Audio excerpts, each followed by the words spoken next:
नमस्कार। पिछले साल फरवरी में जब गुलाम नबी आज़ाद की राज्यसभा सदस्यता खत्म हुई थी और यह तय हो गया था कि कांग्रेस पार्टी अब उनको फिर से राज्यसभा में नहीं भेजेगी, तभी से इसका इंतजार हो रहा था कि वो किस दिन पार्टी छोड़ेंगे। वो घड़ी आ गई, उन्होंने पार्टी छोड़ दी है। इस बात में कोई किसी को संदेह नहीं था कि वो कांग्रेस छोड़ेंगे, अलग होंगे। लेकिन कांग्रेस छोड़ते समय उन्होंने जो चिट्ठी लिखी है वो बहुत दिलचस्प है, वो कई सवाल खड़े करने वाली है। और कांग्रेस पार्टी पर जिस तरह से उन्होंने हमला किया है उससे भी कई सवाल खड़े हुए हैं।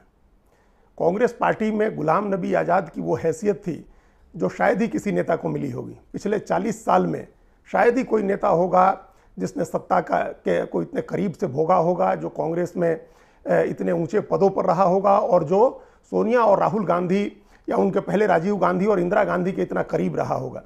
वैसा नेता जब पार्टी छोड़े और पार्टी के ऊपर इल्ज़ाम लगाए, आरोप लगाए, तो उसके बड़े मायने होते हैं। उसके पीछे क्या साजिश है, किसकी साजिश के तहत G23 बना और उसके लोगों ने सोनिया गांधी को चिट्ठियां लिखी या राहुल गांधी पर अटैक हुए, उन साजिश की बातों को छोड़ दें। आज सिर्फ गुलाम नबी आज़ाद के इस्तीफे और उनकी लिखी चिट्ठी पर बात करते हैं। उन्होंने 5 पेज की चिट्ठी लिखी है जिसका क्रक्स, जो जिस्ट है, वो सभी चैनलों पर चल रहा है, हर जगह आपको सुनाई देगा। उसमें 3-4 बातें ही सबसे महत्वपूर्ण रूप से निकल के आई हैं। उसमें पहली बात तो ये है कि राहुल गांधी के आने के बाद, जब 2013 में सोनिया गांधी ने राहुल गांधी को कांग्रेस का उपाध्यक्ष बनाया, तब से कांग्रेस की स्थिति खराब हुई। पहला जो उन्होंने निष्कर्ष निकाला है, जो चिट्ठी का निष्कर्ष है। दूसरा ये कि राहुल गांधी का बर्ताव बहुत बचकाना है। तीसरा कि राहुल गांधी ने बहुत अपरिपक्व तरीके से काम किया। ये सारे आरोप वो हैं जो बीजेपी लगाती रही है और बीजेपी ने अपने प्रचार तंत्र के थ्रू, अपने आईटी सेल के जरिए जो आरोप लगा करके राहुल गांधी की जिस तरह की छवि बनाई है, उसको और मजबूत करने वाली ये उनके इल्ज़ाम हैं। इससे भी और सवाल खड़े होते हैं। उन्होंने और जो चीज़ें उनकी चिट्ठी का जो एक निष्कर्ष ये है, वो ये है कि अगर 2013 में राहुल गांधी ने दागी नेताओं को बचाने वाला अध्यादेश नहीं फाड़ा होता तो कांग्रेस शायद नहीं हारती। कांग्रेस के हारने की एक बड़ी वजह है कि उन्होंने अध्यादेश फाड़ दिया था। उनकी चिट्ठी का एक निष्कर्ष ये भी है कि अब चापलूसों का राज हो गया है पार्टी में और प्रॉक्सीज के जरिए कांग्रेस पार्टी का संगठन चल रहा है। उन्होंने कहा कि राहुल गांधी अपने निजी सचिवों, सहायकों और बॉडीगार्ड सुरक्षा कर्मियों की सलाह पर काम करते हैं। ये बड़े इल्ज़ाम है, ये सारे इल्ज़ाम है, ये उनकी चिट्ठी का निष्कर्ष है। अब इस पर बारी बारी से बात करते हैं। जैसे सबसे बड़ी बात जो उन्होंने कही वो ये कि कांग्रेस पार्टी में अब चापलूसों का राज आ गया।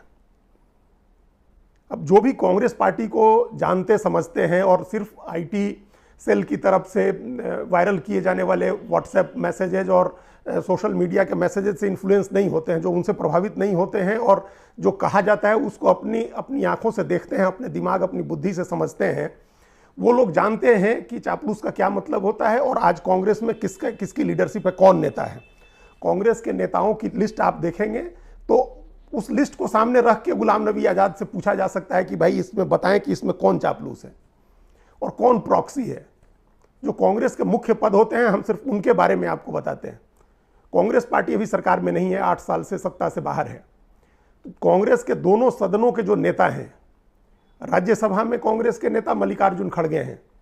क्या गुलाम नबी आज़ाद ये कह सकते हैं कि मल्लिकार्जुन खड़गे चापलूस हैं या प्रॉक्सी हैं या उनको राहुल गांधी ने अपने किसी सुरक्षाकर्मी के कहने पर राज्यसभा में नेता बनाया? उनके ठीक पहले, खड़गे के ठीक पहले खुद गुलाम नबी आज़ाद नेता थे राज्यसभा में। 8 साल नेता थे जब राहुल गांधी का राज था। उसके राहुल गांधी जब उपाध्यक्ष बने उसके बाद ही, उसके 1 साल बाद गुलाम नबी आज़ाद राज्यसभा में कांग्रेस के नेता बने थे और नेता प्रतिपक्ष बने थे। वो क्या प्रॉक्सी थे या वो चापलूस थे? गुलाम नबी आज़ाद LOP थे, लीडर ऑफ अपोजिशन राज्यसभा में। उनके बाद मल्लिकार्जुन खड़गे हैं। इसी तरह से मल्लिकार्जुन खड़गे पिछली लोकसभा में नेता थे। वो कांग्रेस के सबसे पुराने नेताओं में हैं, सबसे बड़े चेहरों में हैं। उनके दम पर कांग्रेस ने दशकों तक कर्नाटक में राज किया है। उनके बाद अधीर रंजन चौधरी लोकसभा में कांग्रेस पार्टी के नेता बने हैं। अभी भी कांग्रेस पार्टी के नेता हैं अधीर रंजन चौधरी। अधीर रंजन चौधरी वो नेता हैं जिनके दम पर कांग्रेस बरसों तक, जब लेफ्ट के रूल में भी अधीर रंजन चौधरी वो नेता थे जिनके दम पर पश्चिम बंगाल में कांग्रेस की राजनीति चली। प्रणब मुखर्जी MP लोकसभा का चुनाव लड़ने को इसी वजह से तैयार हुए कि अधीर रंजन चौधरी उनको चुनाव लड़ाएंगे। इतना बड़ा नेता है अधीर रंजन चौधरी। उनकी जबान जैसी हो, उनकी भाषा जैसी हो, लेकिन अधीर रंजन चौधरी ममता बनर्जी और बीजेपी की इस आंधी में भी लोकसभा का चुनाव जीत करके आए हैं बंगाल से। वो आज लोकसभा में नेता है। तो इनमें से कौन मल्लिकार्जुन खड़गे चापलूस हैं या अधीर रंजन चौधरी चापलूस हैं? अब गुलाम नबी आज़ाद ने जो कही है, मैं आपको बता रहा हूं, कांग्रेस अध्यक्ष सोनिया गांधी के बाद जो कांग्रेस की जो सबसे बड़ी बॉडी होती है, जो सबसे महत्वपूर्ण पद होते हैं, वो महासचिवों के पद होते हैं। कांग्रेस के महासचिवों के नाम आप सुने। कांग्रेस के महासचिव हैं केसी वेणुगोपाल, वो संगठन के महासचिव हैं, केरल के नेता हैं। कांग्रेस के महासचिव हैं मुकुल वासनिक। मुकुल वासनिक कांग्रेस के सबसे यंगेस्ट महासचिव रहे हैं राजीव गांधी के पहले, जिस समय उन्होंने गुलाम नबी आज़ाद के साथ भी काम किया। और गुलाम नबी आज़ाद के साथ जो G23 बना था, जिन लोगों ने सोनिया गांधी को चिट्ठी लिखी थी, उसमें भी मुकुल वासनिक थे, वो भी महासचिव हैं कांग्रेस के। ओमन चांडी कांग्रेस के महासचिव हैं, जो केरल के मुख्यमंत्री रहे हैं, बड़े नेता हैं केरल के।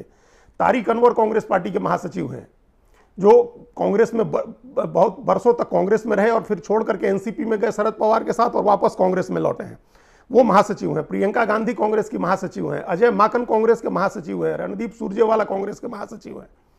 जयराम रमेश कांग्रेस पार्टी के महासचिव हैं। क्या गुलाम नबी आज़ाद बताएं कि इनमें कौन प्रॉक्सी है, कौन चापलूस है, और किसको राहुल गांधी ने अपने सिक्योरिटी गार्ड या पीए के कहने से महासचिव बनाया है? कौन नेता है इसमें? किसकी क्रेडिबिलिटी, किसकी साख खराब है? कांग्रेस पार्टी के कोषाध्यक्ष है पवन बंसल, वो स्टॉप गैप अरेंजमेंट के तौर पर बने थे, नहीं तो उनके पहले अहमद पटेल कांग्रेस पार्टी के कोषाध्यक्ष थे, और उससे पहले मोतीलाल वोरा कांग्रेस के अध्यक्ष होते थे। तो बताएं इसमें से किसको राहुल गांधी का प्रॉक्सी, किस प्रॉक्सी के जरिए राहुल गांधी संगठन चला रहे हैं?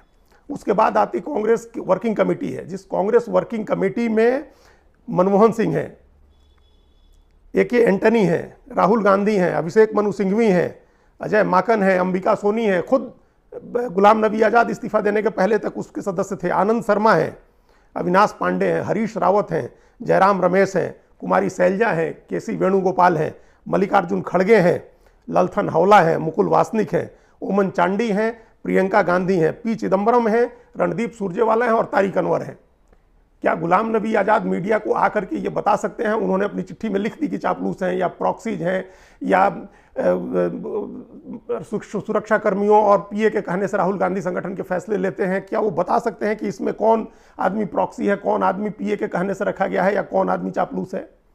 कांग्रेस का सिर्फ 2 ही राज्यों में कांग्रेस का शासन है, 2 मुख्यमंत्री हैं उसके, एक अशोक गहलोत हैं और दूसरे भूपेश बघेल हैं। क्या ये दोनों चापलूसी के दम पर मुख्यमंत्री बने हैं या अपनी काबिलियत के दम पर दशकों तक कांग्रेस की सेवा करके बने हैं ये लोग? कांग्रेस पार्टी जहां सहयोगी पार्टियों के साथ सरकार में है, झारखंड में कांग्रेस की सहयोगी की सरकार है और आलमगीर आलम, रामेश्वर उरांव जैसे 70-70 साल के लोग पुराने, जिन्होंने दशकों तक कांग्रेस की सेवा की है, वो लोग वहां सरकार में है। महाराष्ट्र में कांग्रेस सरकार में थी तो अशोक चौहान और बाला साहब विखे पाटिल जैसे लोग, मतलब कांग्रेस के ऐसे नेता वहां सरकार में थे जिन्होंने कई बरस तक, कई दशकों तक कांग्रेस की सेवा की है। बाला साहब थोराट, माफ कीजिएगा, बाला साहब विखे पाटिल नहीं, बाला साहब थोराट वहां मंत्री थे। अशोक चौहान मंत्री थे जो मुख्यमंत्री रहे थे। तो ये किसको, गुलाम नबी आज़ाद ने किसको चापलूस बताया है? उनको अपनी चिट्ठी में लिखना चाहिए कि ये चापलूस है, तभी उनकी चिट्ठी का उनका मतलब होगा। नहीं तो अब हम दूसरे पॉइंट पर आते हैं कि उनके छोड़ने का क्या कारण है।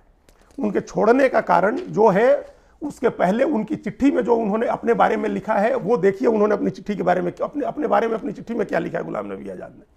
गुलाम नबी आज़ाद ने लिखा है कि वो 1977 में यूथ कांग्रेस के महासचिव बने थे। 77 में, आज से 45 साल पहले वो यूथ कांग्रेस के महासचिव बने थे, और 1980 में वो यूथ कांग्रेस के अध्यक्ष बन गए। जब संजय गांधी के निधन के बाद उनको यूथ कांग्रेस का अध्यक्ष बनाया गया था। उन्होंने खुद अपनी चिट्ठी में लिखा है, पॉइंट मार्क है, कि इंदिरा गांधी, राजीव गांधी, लेट PV नरसिंह राव और मनमोहन सिंह, इन चारों प्रधानमंत्रियों के मंत्रिमंडल में वो मंत्री रहे हैं। उन्होंने खुद लिखा है 1982 से 2014 तक जब भी कांग्रेस की सरकार बनी, गुलाम नबी आज़ाद उसमें मंत्री बने।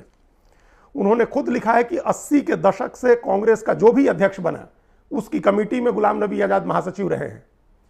उन्होंने खुद ही लिखा है कि वो हर समय लगातार कांग्रेस वर्किंग कमेटी के सदस्य रहे हैं। उन्होंने लिखा है कि बतौर महासचिव उन्होंने, इस देश का कोई भी राज्य नहीं है जहां प्रभारी नहीं रहे हैं वो। ये सारी चीजें उन्होंने खुद लिखी है। 2014 में कांग्रेस लोकसभा के चुनाव हार करके, ह्यूमिलिएटिंग डिफीट के बाद हार के बाहर होती है। उसके बाद वो 7 साल तक राज्यसभा में विपक्ष के नेता रहते हैं। राहुल गांधी 2013 में उपाध्यक्ष हो गए थे। और अब अगर इन्हीं की बात माने गुलाम नबी आज़ाद की कि राहुल गांधी अपने सुरक्षा कर्मियों और पीए के कहने से चल रहे थे और चापलूसों को बना रहे थे, तो उन्होंने गुलाम नबी आज़ाद को क्यों राज्यसभा में नेता विपक्ष बनाया और 7 साल तक बनाए रखा। ये सब उन्होंने खुद लिखा है, अपनी चिट्ठी में लिखा है गुलाम नबी आज़ाद ने। वो सिर्फ 2 बार राज्यसभा लोकसभा का चुनाव लड़े और जीते हैं, मैक्सिमम टाइम वो राज्यसभा में रहे हैं।